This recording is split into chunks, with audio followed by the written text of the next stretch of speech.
Ailədə ananın qaynananla olan münasibəti uşaqda gərginlik yaradır.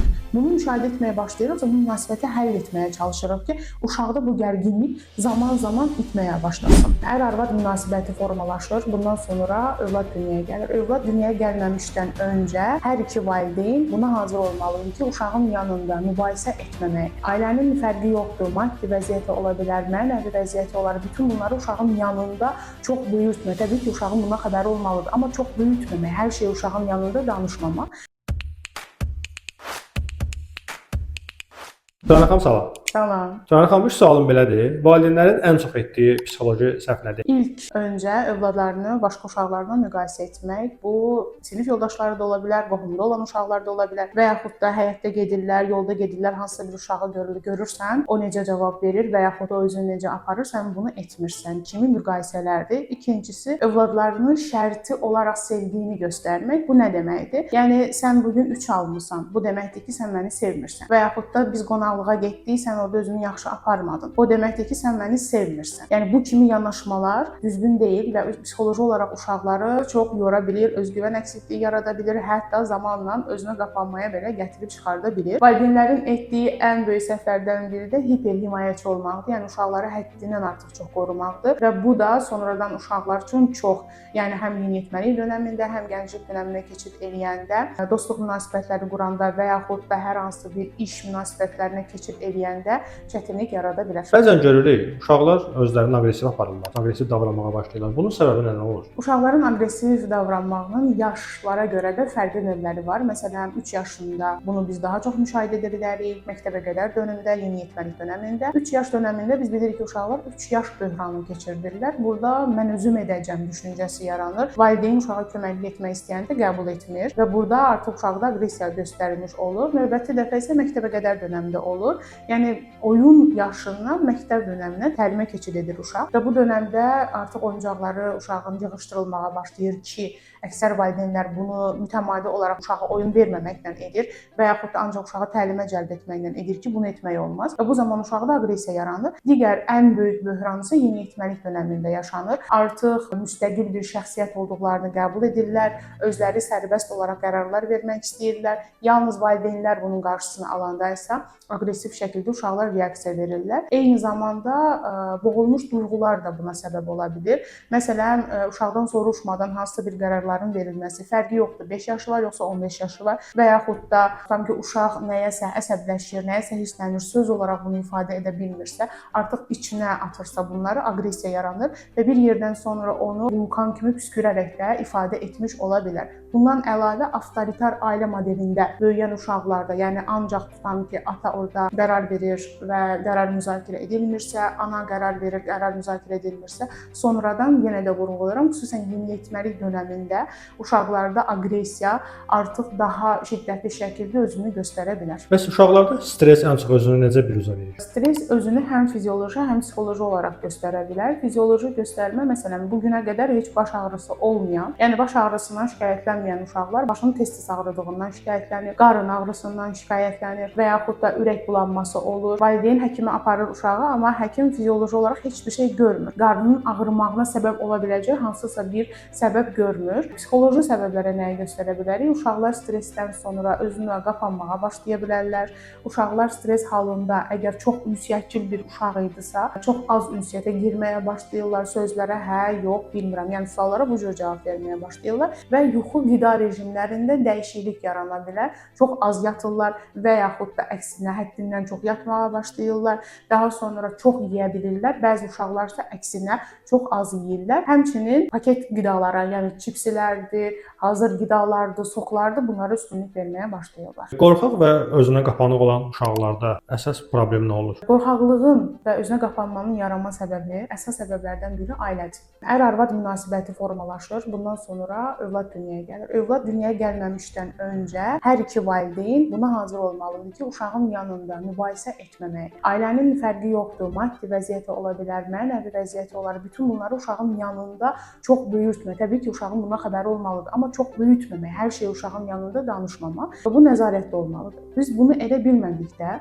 uşaqlarda özünə qapanma yaranmış olur və avtoritar ailə modellərində tutan ki, mən dedim olacaq. Yəni bu tip modellər əgər uşaq bu modelli ailədə böyüyürsə, burada da özünə qapanmaya daha çox rast gəlinmiş olur. Eyni zamanda əgər qəyyumluq varsa ailədə, uşağın istədikləri nəzərə alınmır. Ana deyir ki, mən bilirəm ki, sənin üçün nə yaxşıdır. Ata deyir ki, mən bilirəm sənin üçün nə yaxşıdır və uşağın əvəzinə bütün bunları edirsə, o zaman uşaqda özünə qapanma və eyni zamanda özünü qiymət səviyyəsi də aşağı düşür ki, mən heç nəyi bacarmıram. Mən özümü sərbəst edə bilmirəm ki, bunu mənim əvəzimə edirlər kimi düşüncə formalaşır. Psixoloji olaraq sağlam uşaq böyütmək üçün ailədə ən vacib şey nədir? İlk öncə sağlam mühit olmalıdır. Sağlam mühit nə deməkdir?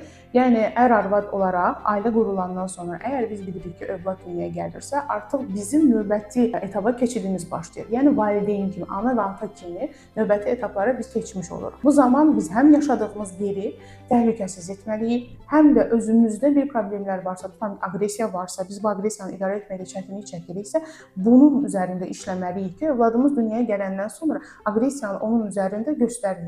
Və yaxud da övladımızın yanında tutan ki, həyat yoldaşımıza qarşı öz aqressiyamızı göstərməyək. Və biz övladımıza şəxsiyyət kimi yanaşmalıyıq. Fərqi yoxdur, 1 yaşı olsun, 10 yaşı olsun. Onun öz seçimləri var, seçimlərində biz onun yanında olmalıyıq, qarşısında deyil. Yəni mən valideynəm, mən bilirəm, sən mənim bildiklərimi etməlisən, yox. Biz öz övladımıza şəxsiyyət kimi yanaşaraq, onun seçimlərinə hörmət edərək, eyni zamanda onun özünə və ətrafına hörmət etdiyimizi, seçimlərinə hörmət etdiyimizi göstərə bilərik. Ailədə aqressiyadan danışdınız. Bir ailədə gərgin atmosfer uşağın gələcəyinə necə təsir edir? Əgər ailədə gərgin atmosfer varsa, ilk olaraq uşaqlar özlərini bunun günahkarı və ya bunun səbəbkarı kimi görə bilərlər.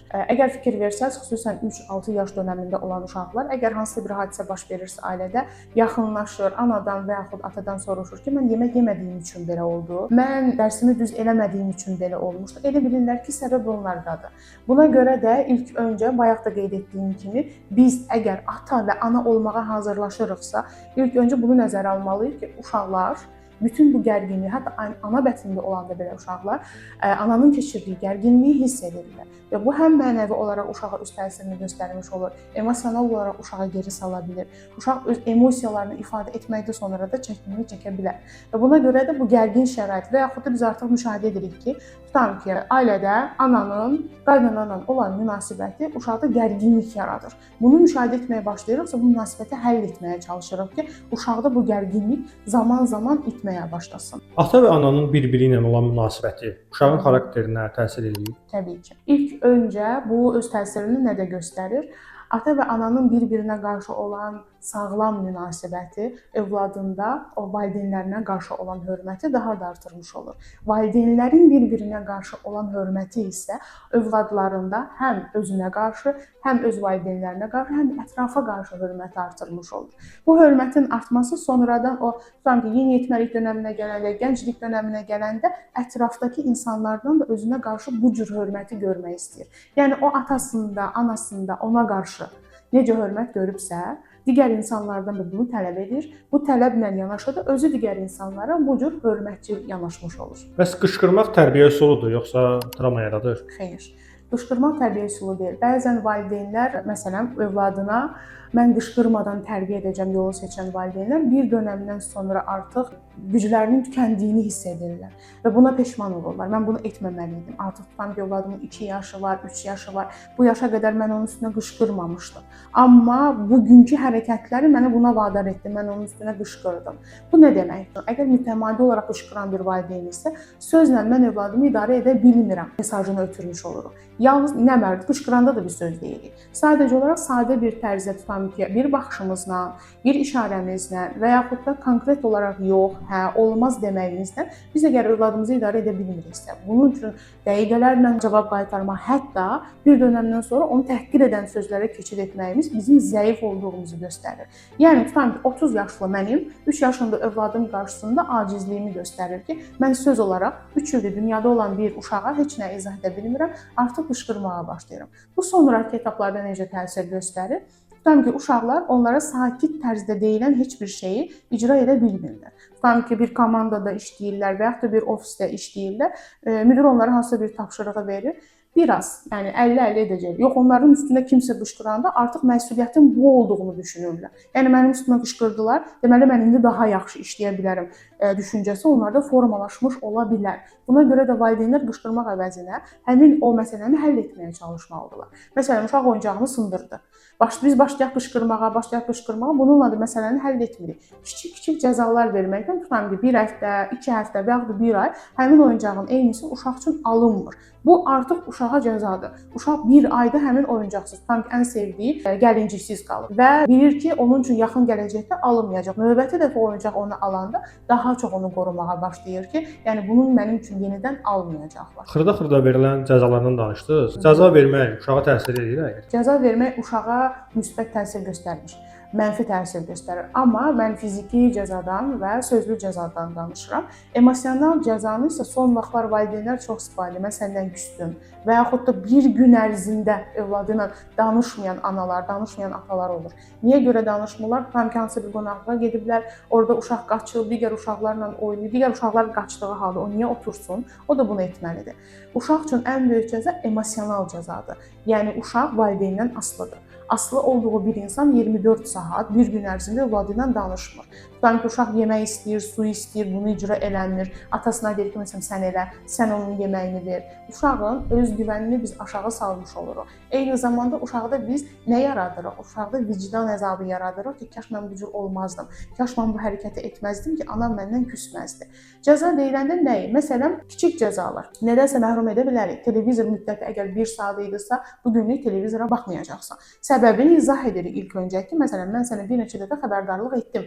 Xəbərdarlıq etdim ki, əgər sən məsələn bu sözü istifadə eləsən, mən sənə bu gün televizora baxmağa icazə verməyəcəm. Əgər bu sözü demişiksə, mütləq ki, bunu icra etməliyik. Niyə? Çünki biz dedik ki, səni bu gün televizora baxmağa qoymayacağıq. Axşam evə gəldik, yorğunuq, amma uşağa icazə veririk televizora baxmağa. Növbəti dəfə bizim dediyimiz sözlərin, bizim vermək istədiyimiz cəzaların heç bir mənası qalmayacaq. Yəni uşaq onsuz da mama dedi etməyəcək düşüncəsi ilə yenə də istədiklərini etməyə davam edəcək. Çox sağ olun Turanə xanım. Buyurun. Sizin də sualınız varsa rəy bölməsinə yaza bilərsiniz. Sağ olun. Bəli, sağ olun.